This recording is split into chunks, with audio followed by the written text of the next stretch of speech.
Halo, assalamualaikum warahmatullahi wabarakatuh, Bang Nuim. Waalaikumsalam warahmatullahi taala wabarakatuh. Apa kabar Bung Angga? Alhamdulillah bi khair. Bang Nuim semoga selalu sehat ya di hari ini. Iya, dingin terus. Dingin banget Dua ya. belas derajat, 12 12 derajat. Ya. derajat. Kalau Cibubur kan deket Bogor ini Bang Nuim. Bogor juga ini lagi dingin-dinginnya katanya sampai Gunung Pangrango tuh ada es katanya.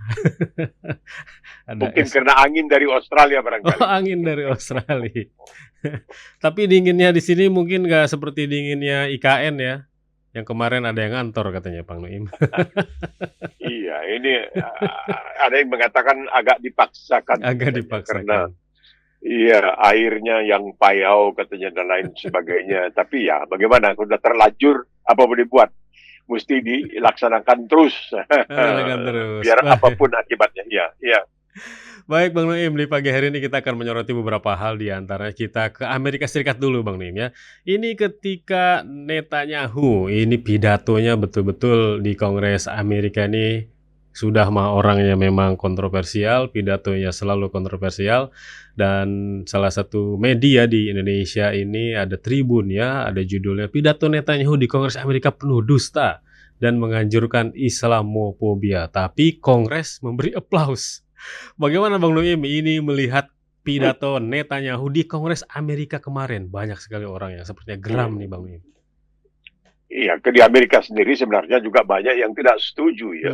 Kalau kita misalnya membaca apa yang dikatakan oleh Wakil Presiden Kamala Harris yang sebentar lagi mungkin akan menjadi calon resmi Partai Demokrat untuk melawan Donald Trump, dia mengatakan kami tidak bisa tinggal diam dengan apa yang terjadi di Gaza terutamanya.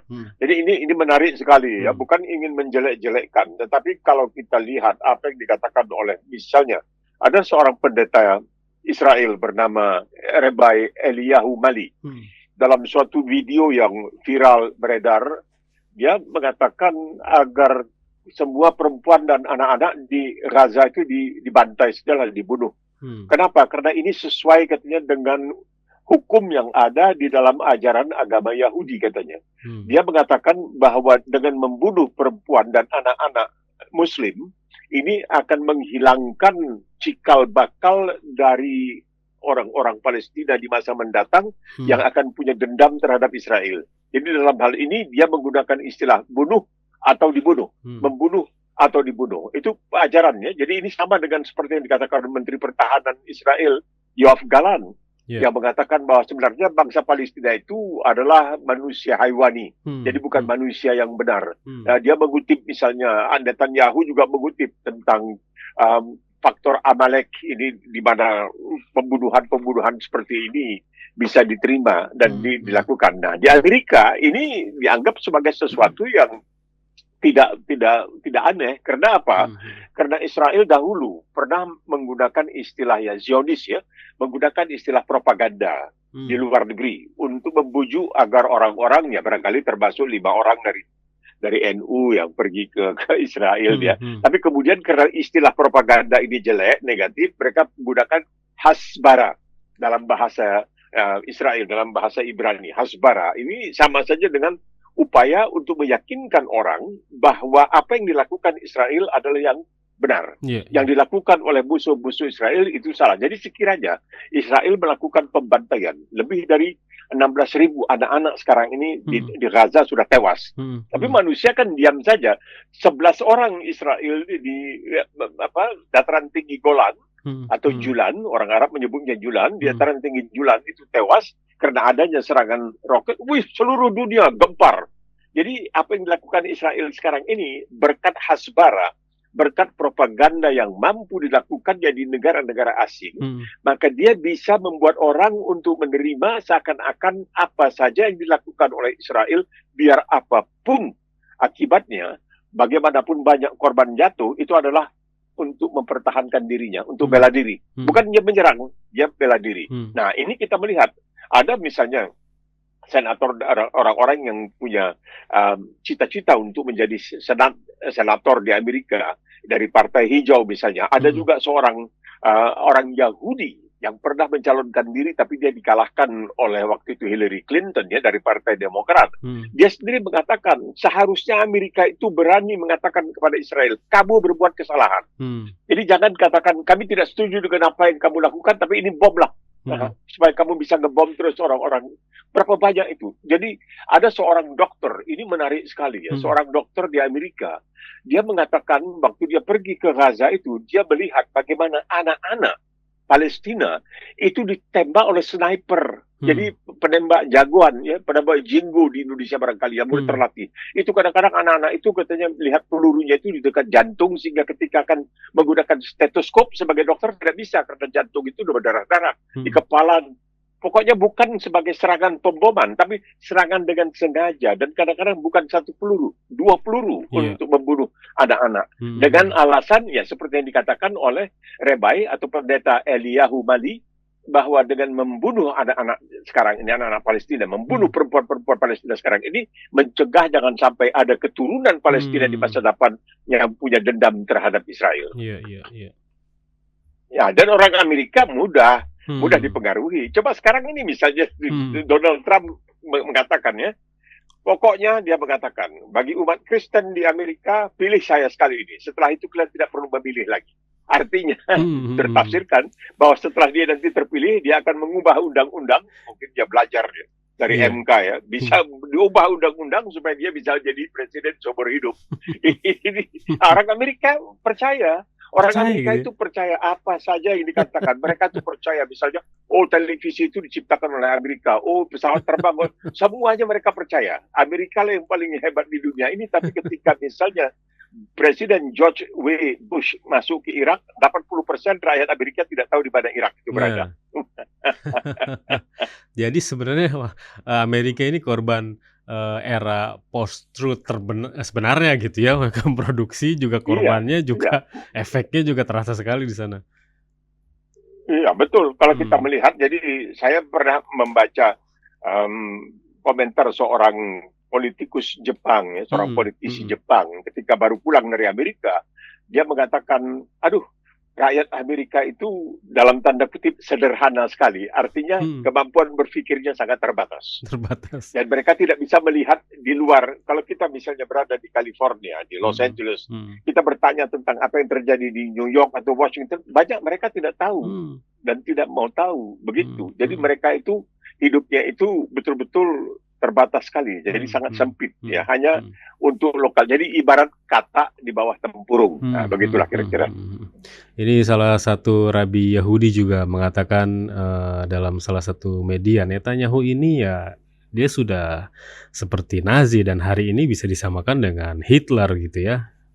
Ini bagaimana ini komentar? Lebih dahsyat lagi, lebih dahsyat lebih dahsyat lagi Netanyahu ya. Lebih dahsyat karena cara dia melakukan, terutama ini kan abad ke-21. Jadi mesti diingat, bukankah yang dibangsa oleh Hitler adalah orang-orang Yahudi?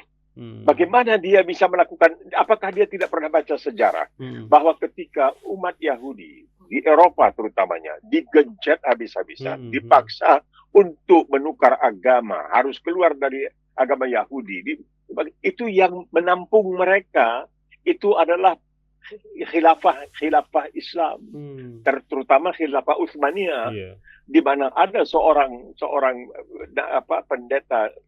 pendeta Yahudi mengirim surat kepada orang-orang Yahudi di Eropa. Kamu di Eropa disiksa, kamu di Eropa dipaksa untuk ganti agama, tukar agama.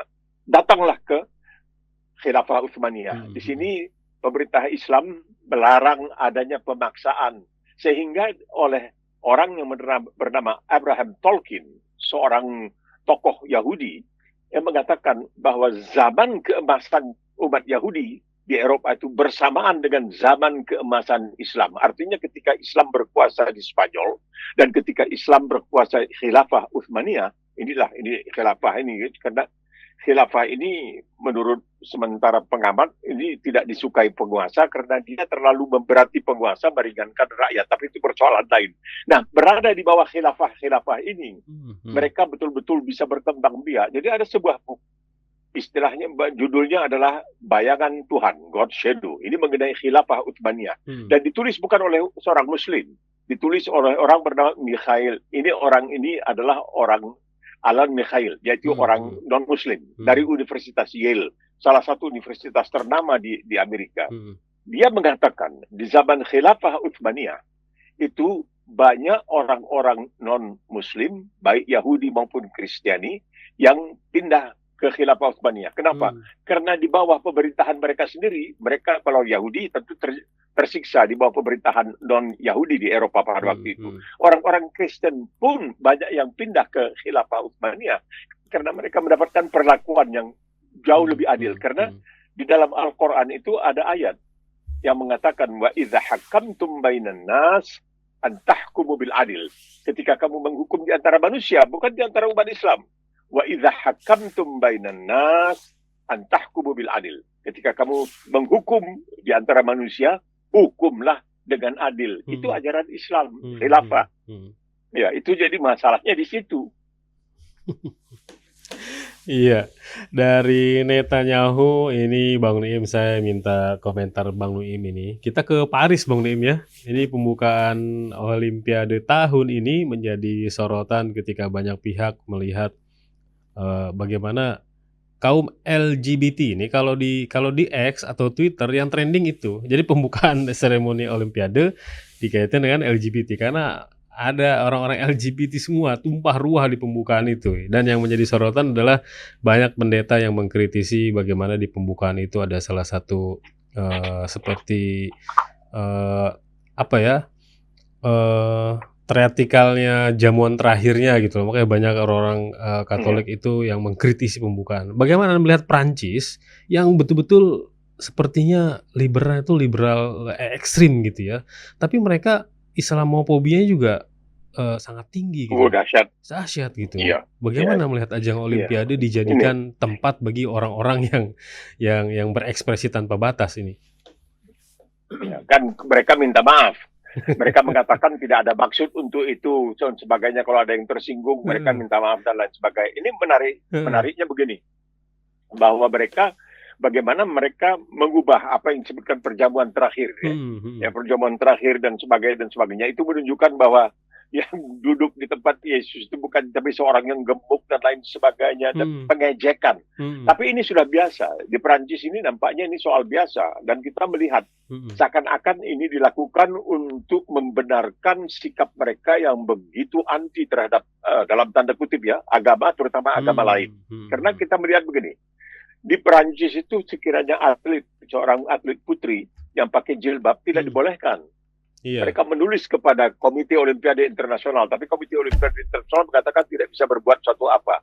Ya sudah, kami menerima saja. Jadi banyak sebenarnya putri-putri, ya anak-anak perempuan Muslim yang bisa maju, tapi ingin maju dengan berjilbab, ini tidak bisa maju. Nah, apa yang mereka lakukan adalah suatu, ya bukan hanya terhadap agama tertentu, dalam hal ini agama Kristen, tetapi coba ada seseorang perempuan, entah siapa namanya, yang menyanyikan lagu yang diciptakan oleh John Lennon, yaitu Imagine. Bayangkan, apabila di dunia ini tidak ada agama, tidak ada agama, jadi agama secara keseluruhan, alangkah baiknya dan lain sebagainya. Jadi semacam ada anti agama di dalam apa yang mereka lakukan. Tapi Prancis menganggap ini biasa saja, karena kita juga mesti melihat ya bahwa dampaknya ini bukan apa-apa, ini hanya mengingatkan orang yang tidak ingat barangkali. Kita pernah punya seorang menteri pendidikan yang bernama Daud Yusuf almarhum ya, Daud Yusuf. Dia seorang Muslim. Di zaman dia menjadi menteri pendidikan, ya era Soeharto. Era Orde Baru di penghujung tahun 70-an barangkali. Dia pernah bikin macam-macam kontroversi kehebohan. Misalnya, tidak boleh pakai jilbab. Sekolah umum tidak boleh pakai jilbab. Murid-murid siswi-siswi Muslim tidak boleh pakai jilbab. Nah, ini Daud Yusuf sebelum Perancis waktu itu melarang apa yang disebutkan sebagai lambang-lambang keagamaan seperti salib dan lain sebagainya itu. Daud Yusuf sudah mengatakan tidak boleh pakai jilbab. Tidak perlu ajaran agama Islam di sekolah umum. Kalau mau belajar Islam masuk ke madrasah. Nah, itu dia. Padahal dia dikatakan seorang yang sangat pro-Islam. Kemudian lagi ini juga menarik. Dia mengubah.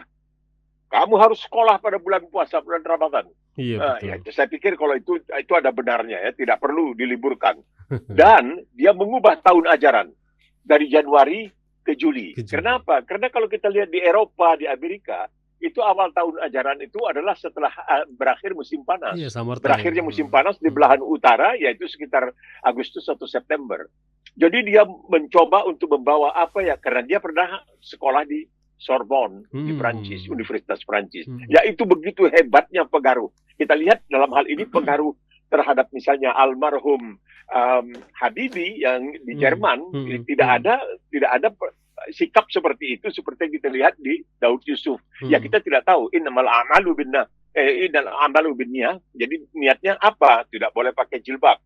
Tidak ada pelajaran Islam di sekolah umum, tidak ada libur bulan puasa yang dikembalikan oleh almarhum Gus Dur waktu itu, kembalikan libur bulan puasa. Tapi itu bukan menjadi persoalan karena tidak berarti bahwa bulan puasa itu orang lalu berhenti bekerja. Tidak, kalau masih mampu harus melakukannya terus ya. Jadi kita melihat pengaruh dari Perancis ini memang sangat luar biasa. Dan ini ya bagi orang-orang yang sekolah. Kita bandingkan Habibie misalnya yang sekolah yang bekerja di Jerman dengan Daud Yusuf yang sekolah di Sorbonne di Prancis. Ya, jadi Prancis ini memang punya sejarah untuk ya barangkali melakukan hal-hal yang tidak terpuji. Kalau kita membaca riwayat penjajahan Prancis di Aljazair dan apa yang kemudian terjadi di Prancis terhadap orang-orang Aljazair itu mengerikan sekali. Apapun yang mereka katakan itu mengerikan sebenarnya. Cuma kalau sekiranya dalam hal ini bangsanya atau korbannya adalah Muslim, ya orang menganggap ya udahlah, yang sudahlah, nah itu dikit lagi, itu nampaknya begitu. Karena Muslim. Iya, itu dia. Begitu ya. Dan ini menjadi perhatian dunia juga, paham-paham itu ya disebar terus ke seluruh dunia Islam ya. Akhirnya dunia Islam pun ini seperti ayat juga gitu ya. Mereka akhirnya nanti mengikuti langkah jejak orang-orang anti-Islam ya, tapi ini. Masalahnya begini Bung Angga. Memang waktu Muhammad Abduh misalnya sekian puluh tahun yang lalu pergi ke Eropa, dia mengatakan di Eropa saya melihat Islam di mana-mana. Tapi tidak ada Muslim. Saya kembali ke Mesir, saya melihat Muslim di mana-mana, tapi tidak ada Islam. Maksudnya, dia melihat waktu itu sistem yang berlaku di Eropa itu persis dengan sistem yang, ya bukan persis, mirip dengan sistem yang memang dianjurkan dalam Islam. Termasuk, wa idza hakamtum bainan nas an tahkumu bil adil. Ketika hukum di antara manusia, kamu menghukum secara adil. Atau misalnya, semboyan yang dipakai di Gapura, di gerbang pintu masuk gerbang Universitas Harvard Fakultas Hukum yang mengambil dari ayat Al-Quran dan Nisa 135. Jadi dalam persoalan keadilan kamu tidak bisa pilih bulu, biarpun terhadap diri kamu, biarpun terhadap kedua orang tua kamu, terhadap yang kaya miskin, mungkin juga terhadap anak-anak kamu tidak boleh.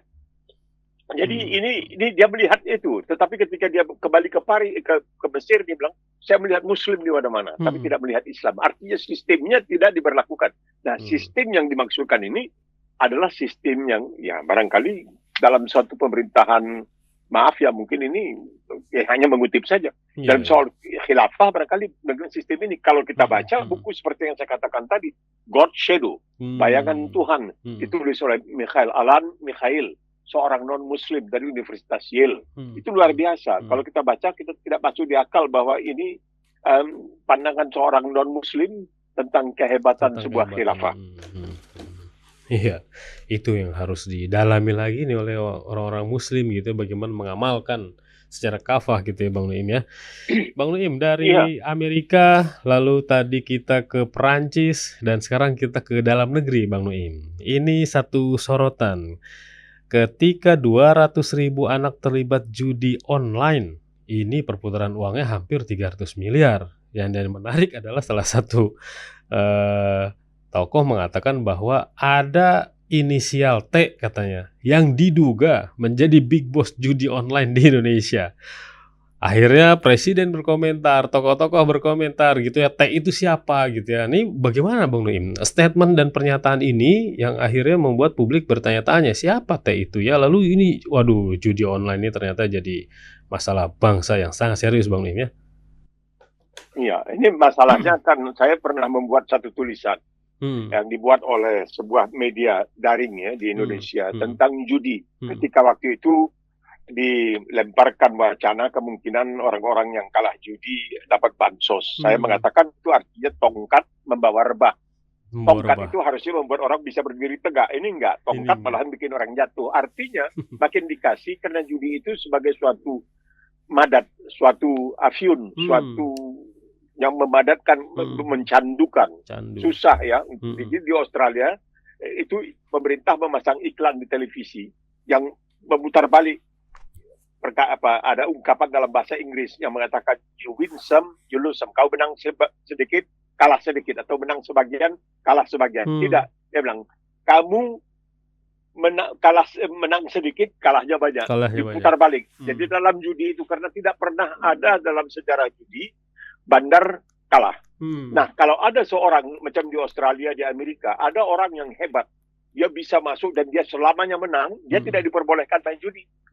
Misalnya di kasino tidak boleh masuk, di Las Vegas tidak diperbolehkan, di Australia juga tidak diperbolehkan masuk karena dia menang terus. Nah, itu jadi judi itu sangat luar biasa memadatkan dan itu bikin orang jadi candu barat, dan kalau memang dijanjikan akan mendapat bansos, ya ini itu yang saya katakan bukan membantu tapi tongkat membawa rebah. Nah, siapa ini T? Ya anehnya, nah ini terus terang saya, dengan segala hormat kepada seorang seperti Muhammad Mahfud Muhyiddin, ya itu dia namanya Mahfud MD, Muhammad Mahfud MD, ya Mahfud MD itu Muhammad Mahfud Muhyiddin sebagai Menko Polhukam pada waktu itu. Notabene orang ketiga paling berkuasa dalam kabinet setelah presiden dan wakil presiden. Dia hadir pada waktu itu. Waktu Pak Rahmendani menyampaikan itu, dia hadir. Tapi dia tidak mau mengungkapkan siapa yang dimasukkan dengan T itu. Jadi ketika beliau ini menjadi Menko Polhukam, dia mengatakan kalau saja bisa katanya korupsi di dalam soal pertambangan bisa dihapus, maka setiap warga di Indonesia, termasuk anak kecil, orang tua, dewasa, laki-laki, perempuan, saban bulan bisa dapat 20 juta rupiah. Tapi tidak terjadi apa-apa kan? Dia orang yang cukup berkuasa dan sekarang dia tidak mau memberikan komentar. Nah, makanya yang menyampaikan hal itu hari ini barangkali dipanggil oleh Baris Krim untuk diperiksa. Siapa? Perlu. Karena begini, ketika terjadi kasus Sambo, masih ingat ya? Verdi Sambo itu kan saya ingat hari Selasa akan Kapolri akan mengeluarkan instruksi untuk melakukan penertiban terhadap judi pada hari Selasa. Tapi pagi-pagi Selasa itu markas-markas judi di daerah-daerah tertentu digerebek. Artinya apa? Ya penguasa sudah tahu, pihak berwenang tahu itu ada, tapi kenapa tidak digerebek dari awalnya? Sedangkan judi itu dilarang di Indonesia. Hanya ketika di zaman Ali Sadikin itu ada totalisator dan lain nomor buntut dan lain sebagainya. Tapi kenapa setelah adanya, sebelum Kapolri menyampaikan instruksi, dilakukan penggerebekan? Tapi ini dia, taukenya bandarnya udah lari dulu. Udah dikasih tahu lari ke Malaysia, tapi kemudian dapat ditangkap kembali. Jadi ini kan tidak masuk di akal bahwa ini terjadi dari Kamboja, di mana banyak orang-orang dari Indonesia yang ditipu, dibujuk untuk pergi bukan hanya dari Indonesia, dari Tiongkok pun banyak, dari Tiongkok, dari Myanmar banyak yang sekarang ditipu pergi ke Kamboja lalu dieksploitasi setelah berada di Kamboja. Nah, kalau memang kita sungguh-sungguh untuk melakukan penertiban, maka sebenarnya bukan tidak bisa, karena intel kita begitu hebatnya kan. Harusnya ya. Nah, intel kita itu yang berani mengatakan, oh saya intel nih. Nah, orang lain kan nyamar, saya intel nih. Ini nunjukin kartu lagi ya. Begitu pinter. Nah, sekarang ribut karena T kemungkinan adalah salah seorang yang terkaya di Indonesia. Ingin lebih kaya lagi. Orang yang diketahui kedekatannya, misalnya dengan ini, dengan itu, lembaga ini, lembaga itu, dan lain sebagainya. Yaitu kita ketahui. Tapi kita tidak bisa membuat satu dugaan. Ya, kita bisa hanya mengatakan bahwa orang ini sebenarnya sudah dikenal, tetapi karena dia begitu dikenal, mungkin karena kedudukannya dan lain sebagainya, maka dia tidak berani terjamah. Nah, oleh sebab itu dalam persoalan tambang dan Muhammadiyah, orang bertanya kepada saya, bagaimana sih Muhammadiyah? Saya bilang begini, tunggu dulu. Kalau sekiranya selama ini tambang itu bisa ditertibkan, kata Muhammad Mahfud Muhyiddin, maka setiap warga di Indonesia bisa dapat 20 juta rupiah sebulan. Bayangkan, ya. Betul. Nah, jadi barangkali Muhammadiyah berpendapat begini. Daripada perusahaan tambang ini jatuh ke tangan orang yang nantinya bisa melakukan penyelewengan, bisa melakukan penggelapan, kenapa tidak Muhammadiyah mencoba untuk menyelamatkan pertambangan ini? Jadi kita mesti lihatnya dari segi positif juga, jangan, ya itulah kita sudah terbiasa, terutama karena ya Muhammadiyah, ya Muslim, ya ini apa boleh buat, dan jadi mungkin karena itu dianggap macam-macam. Tapi kalau kita mau jujur, kita melihatnya dari segi positif. Mungkin dengan demikian ini bisa mencegah jangan sampai izin tambang itu jatuh kepada orang-orang yang tidak bisa dipertanggungjawabkan atau tidak bisa dipastikan kejujurannya. Jadi lihatlah dari sini. Biasalah kita untuk positif. Lihat yang negatif adalah negatif. Islam itu mengajarkan al-haqqu haqqu wal batil batil. Yang hak itu hak, yang batil itu batil. Jadi kita melihat soal Muhammadiyah ini dari segi hak dan batil. Kita melihat ini menyelamatkan, karena kita yakin Muhammadiyah selama ini bukan main, buka sekolah di dekat di sekitar Melbourne, ya, di bagian barat Melbourne. Luar biasa. Itu kita akui, luar biasa. Iya. Baik. Nah, kita melihat Bang Nuim, ya, secara pertarungan lah antara hak dan batil gitu ya. Ini ketika terjadi kebatilan terus-menerus, bagaimana peran Muslim yang sesungguhnya dalam memerangi gitu ya kebatilan itu gitu. Ini kalau kita lihat gitu ya, lingkarannya kan sudah betul-betul ada lingkaran kejahatan, lingkaran setan gitu ya. Ada juga disebut lingkaran kemiskinan. Akhirnya masalah judi dilihat masyarakatnya seperti apa gitu. Lalu pejabatnya seperti apa gitu. Pengusahanya juga bagaimana gitu ya. Tapi ada satu masyarakat yang memang memegang prinsip idealis gitu ya, dan teguh, jujur. Nah, perannya di mana dalam memerangi itu? Sebagai penutup Bang Nuim, perang gitu ya antara kebatilan dan juga hak ini, bagaimana kita berperan Bang Nuim terus-menerus kan ini terjadi? Ini menyedihkan sekali Bung Angga. Saya baru baca ya, sebenarnya beberapa hari dibuat oleh koran Singapura The Straits Times tentang korupsi di Indonesia dan bagaimana carut marut, bagaimana centang perenangnya keadaan, sampai ya mengutip seorang calon legislatif misalnya di Jawa, katanya bersedia mau menjual salah satu ginjalnya untuk bisa membiayai gitu. Jadi ini saya membayangkan dulu ada saya ingat itu di Filipina itu ada satu katanya desa di mana hampir semua penduduk desa itu ada bekas operasi di perut mereka, yaitu jual ginjal. Kan kita perlu satu ginjal. Manusia umumnya punya 2 ginjal. Ada juga manusia yang punya hanya 1 ginjal, ya, lahir dengan 1 ginjal. Jadi ini kan menunjukkan bahwa bagaimana sudah gawatnya keadaan di negeri kita, sehingga ini negara kecil secuil seperti Singapura itu berani membuat tulisan mengutip Badan Pusat Statistik yang mengatakan korupsi lebih merajalela di Indonesia daripada sebelumnya dan sebagainya. Dan kita melihat bahwa para pemimpin kita hanya senyum-senyum di sana sini. Dan ketika Muhammadiyah ingin melakukan suatu barangkali perbaikan di bidang pertambangan, kita rame-rame mengatakan, oh itu Muhammadiyah kok begitu-begitu. Sementara ada yang sengaja pergi ke Israel untuk menghadap presidennya, barangkali dianggap, wah mereka berusaha untuk membujuk Israel. Kita jangan menipu diri kita sendiri. Nah, jadi kalau sekiranya ini bagaimana? Kita pernah mengalami suatu reformasi. Ya. Kita nggak bisa terus-terusan reformasi seperti yang terjadi dalam revolusi Prancis misalnya. Memang almarhum Bung Karno mengatakan revolusi Indonesia lebih besar dari revolusi Prancis. Revolusi Prancis itu boleh dikatakan melahirkan apa yang disebutkan persamaan, kemerdekaan, dan persaudaraan, liberté, égalité, dan sebagainya. Kita melihat apa yang pernah dikatakan oleh Joe Biden ketika dia pertama kali waktu itu melawan Trump di dalam pemilihan presiden di Amerika, ya, sekitar 4-5 tahun yang lalu. Ketika dia berkampanye, dia berani, Joe Biden, orang Katolik, ya, Joe Biden berani mengatakan bahwa saya mengutip apa yang dikatakan oleh the Prophet of Islam, yaitu Rasulullah SAW. Ketika kamu melihat kejahatan, kamu lawan dengan tangan. tidak bisa dengan lidah, tidak bisa dalam hati. Ini dalam hati ini adalah tingkatan keimanan yang paling rendah.